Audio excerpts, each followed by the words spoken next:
Hello साथियों, नमस्कार। आप सभी का बहुत बहुत स्वागत है। मासिक टेस्ट माह नवंबर 2024 विषय गणित कक्षा 9 20 नंबर का आपका मासिक टेस्ट रहेगा, जिसमें आपको x घंटा समय दिया जाएगा।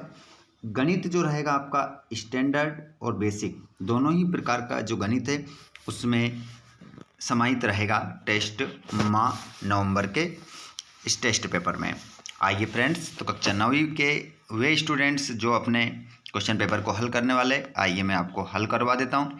अगर आप चाहते हैं कि अन्य सब्जेक्ट के पेपर भी आपको मिलते रहें तो चैनल को सब्सक्राइब जरूर करके घंटी बटन को ऑल पर कर लीजिएगा। देखिए, पहला प्रश्न, सही विकल्प चुनकर लिखिए। निम्नलिखित में से कौन एक चतुर्भुज नहीं है? देखिए, आयत जो है चतुर्भुज है, पतंग जो है चतुर्भुज है, वर्ग भी चतुर्भुज है, लेकिन त्रिभुज जो है वो एक चतुर्भुज नहीं है। तो यहाँ पर आपका आंसर क्या हो जाएगा? त्रिभुज हो जाएगा। 3 असमरेखीय बिंदुओं से होकर जाने वाले वृत्तों की संख्या होती है। 3 समरेखीय बिंदुओं से होकर जाने वाली वृत्तों की संख्या जो होती है वो आपको बताना है कितनी होती है। तो आंसर आपका 1, 2, 3 या 4।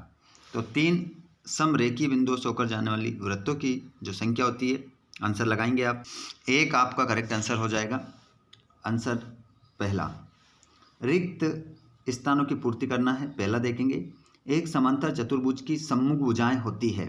तो एक समांतर चतुर्भुज की जो सम्मुख भुजाएं होती है, खाली स्थान में आप लिखेंगे बराबर बराबर।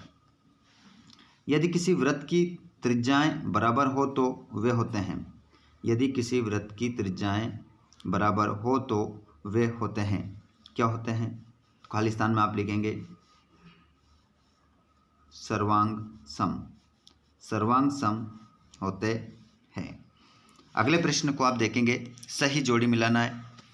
चतुर्भुज जिसके विकर्ण परस्पर समकोण पर समद्विभाजित करते हैं कहलाता है समचतुर्भुज। अर्धवृत्त का कोण होता है समकोण। इस प्रकार आप 2 नंबर की जोड़ी है आपकी, इस प्रकार से आपकी मिल जाएगी। चलिए आगे हम देखते हैं। किसी, चौथा नंबर है, क्वेश्चन नंबर चौथा, एक वाक्य एक शब्द में उत्तर देना है। किसी चतुर्भुज के सभी अंतः कोणों का योग कितना होता है?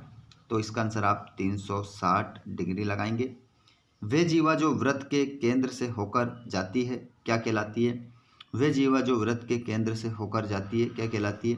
तो आंसर हो जाएगा व्यास। व्यास आपका करेक्ट आंसर हो जाएगा। अगला क्वेश्चन है आपका चौथा, सत्य असत्य है। इसमें सत्य असत्य आपको बताना है, तो देख लीजिए।